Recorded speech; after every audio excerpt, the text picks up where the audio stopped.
The committee observed that despite the critical role played by the sector in creating opportunities for youth and addressing the challenge of unemployment, the sector largely remains underfunded, reflecting a mismatch between resource allocation and the nation's priorities. Sports, creative economy, and the arts and film production are areas that, if fully supported, have the potential to contribute significantly to alleviating the challenge of unemployment. And I bring this to your attention based on what happened sometime with the GNCs. If these human beings can be accommodated, and this is the only ministry that can do that, I can assure you, our kitchen would have not been broken into so kindly. So, Chair, I quickly go to recommendations as guided, and I want to say the committee, having scrutinized the supplementary estimates, number one for financial year 2024-2025, recommends as follows. Financial recommendations. That the proposed allocation in the year 24-25 supplementary number one expenditure estimates for the Department for Sports comprising of recurrent expenditure of Kenya shillings 1.092 billion and development expenditure of Kenya shillings 16.464 billion be approved with the following additional requests. I'm making this request, Chair and the committee, because Kenya Academy of Sports is an agency established by an act of parliament.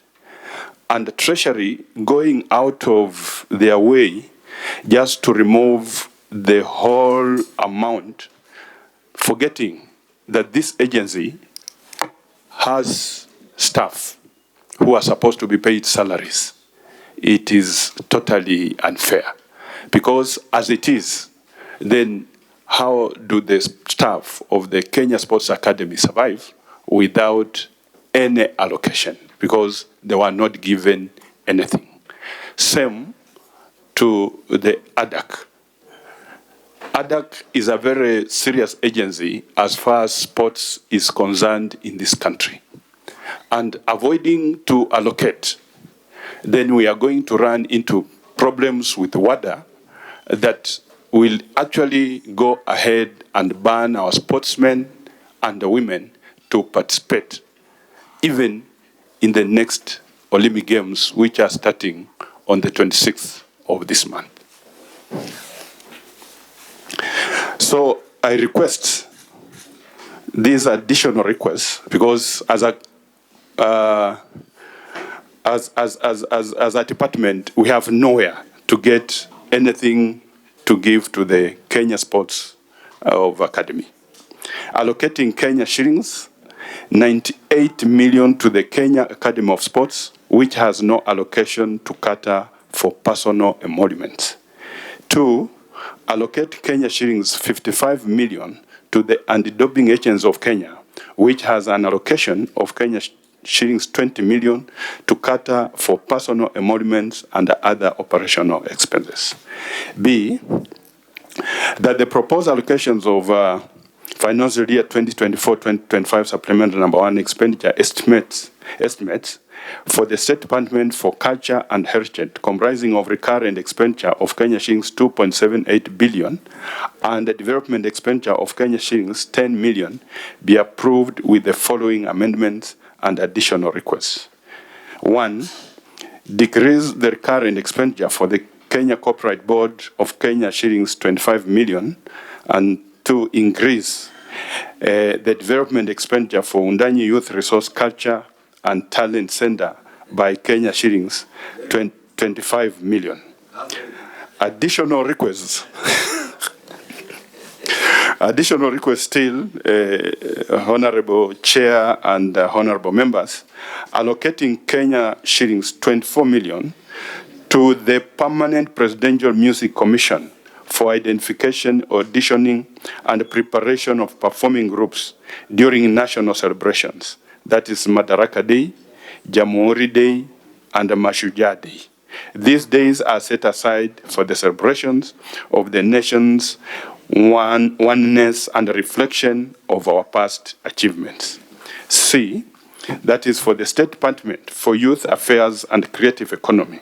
The proposed allocations in Kenya in the financial year 2024-2025 supplementary number 1 expenditure estimates comprising of recurrent expenditure of Kenya shillings 557.9 million and the development expenditure of Kenya shillings 10 million be approved without amendments.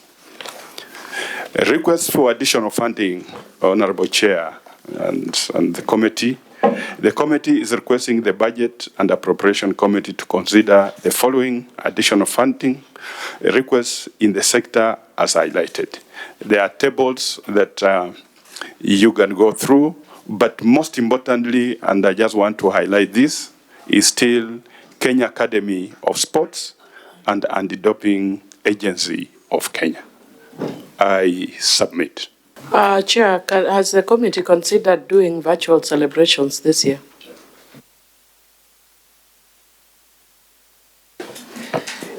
Chairman, you may also note this other one from myself, the 16.4 billion shillings for development. What is it for? Let's go to Honorable Ochieng. Chair, I'm also just concerned about these two institutions that you mentioned have no money for PE. What happened to them in the main budget? Did we give them money? It was taken away? Because when he came before us last time, this was the case. When we came before the committee before this budget was passed, it was the same case, that these two institutions had no budget for PE. So did we reinstate the money as a committee last time? And it's been taken away now. And I've not seen anything about Marachi Cultural Center. And lastly, Honorable Chair, you may respond to those. Let me start with you as Chair. 16.4 is A&A from the Sports Fund. It appears as a development expenditure. A&A is a revenue. What is the expenditure? Do you have a list of, yes, this money is A&A, we agree. But A&A is part of the revenue of the budget. So we wanted to know the expenditure side of it. Which projects are they? There are projects, and it includes the sports academies that the fund is undertaking in this first financial year, which will be 30 of them. And then they have the renovations of the stadiums that will host AFCON in 2027, because the renovation of these stadiums have timelines for CAF to come and inspect.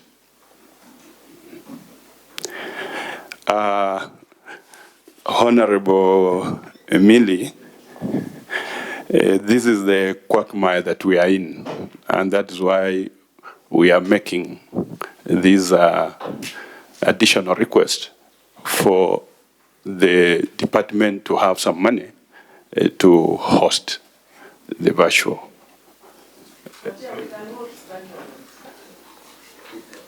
And then Honorable Ochieng, it is very unfortunate that true, there were no allocation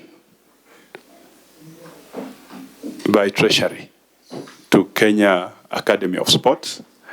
And after we made some noise, that's when they gave additional, they just gave additional 25 million to ADAC, because we had to explain to them the consequences of not having ADAC funded in this budget and what it will bring to our sportsmen and women.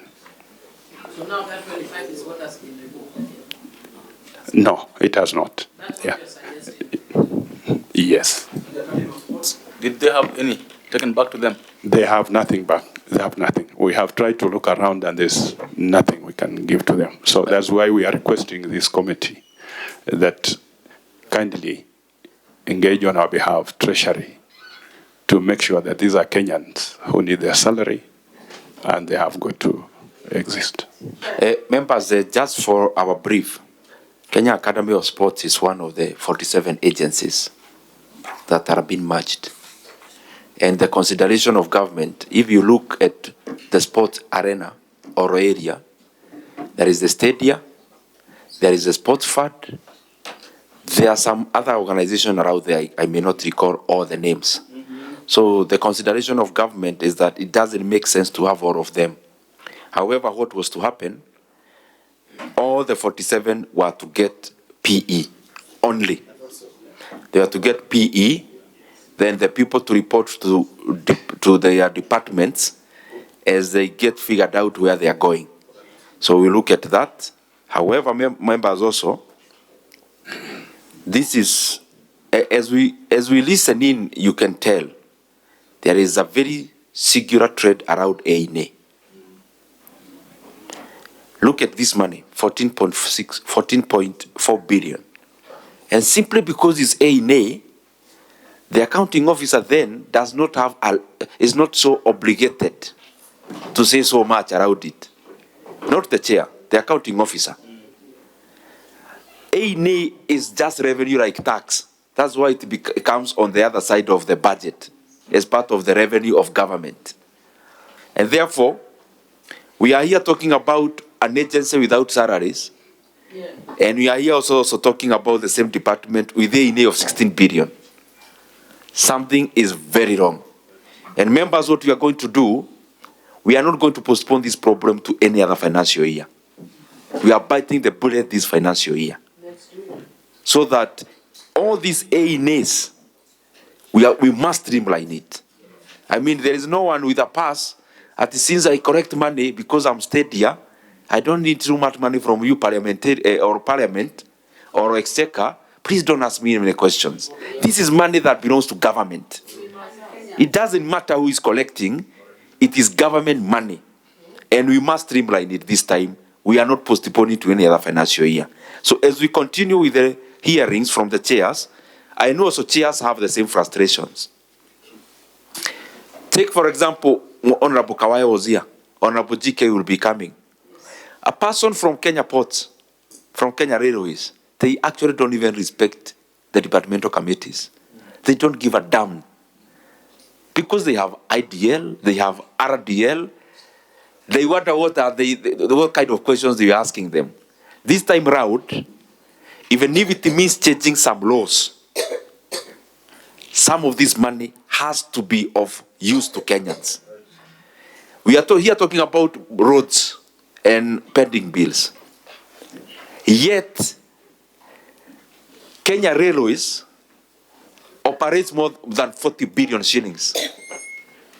Always buying wagons, always doing some repair, always doing this and that. We have to ask ourselves a very hard question. These railways, these wagons, how many Kenyans do they serve comparative to what roads worth 40 billion would serve? If it means changing the act that formed RDL or whatever, we must do it this time as we are doing the budget. So I'm just saying it so that as we scrutinize the budgets, we are able to see what will be doing in the report writing. The whole of this report, Honorable Chair is struggling to get salaries of 94 billion. And in the same department, there is 16 billion shillings.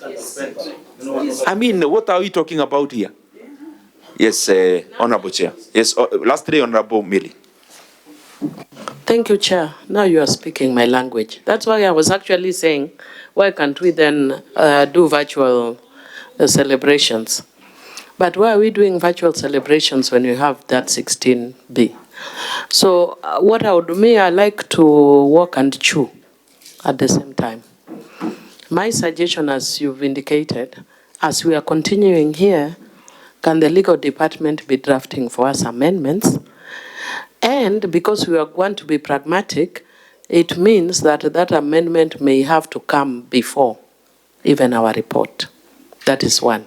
Secondly, the other issue that we need to maybe look at within that framework, even though we are going to operate under a different legal framework, if you are able to convince the other members, then it means even for those departments, their own oversight committees probably need to re-engage with them so that they unpackage those monies. We cannot just have a wholesome figure and we don't know where it's going, because it limits how much we can make suggestions. The committees can make suggestions for changes and how we can also make suggestions. So perhaps we could think about how we can walk and chew at the same time. What you may do, Honorable Millie, keep noting all those areas because it is specific, formed by its own singular rule. So all those things, we need to tabulate them singularly. Honorable Chair, let me give you the last chance to respond to any other issue. Thank you, Chairman. Just to, as you had indicated, I'm just emphasizing personal emolument for the staff of Kenya Academy of Sports, as you have indicated kindly. As much as the merger is going to be there, although it hasn't been done, let them get their salary. Thank you.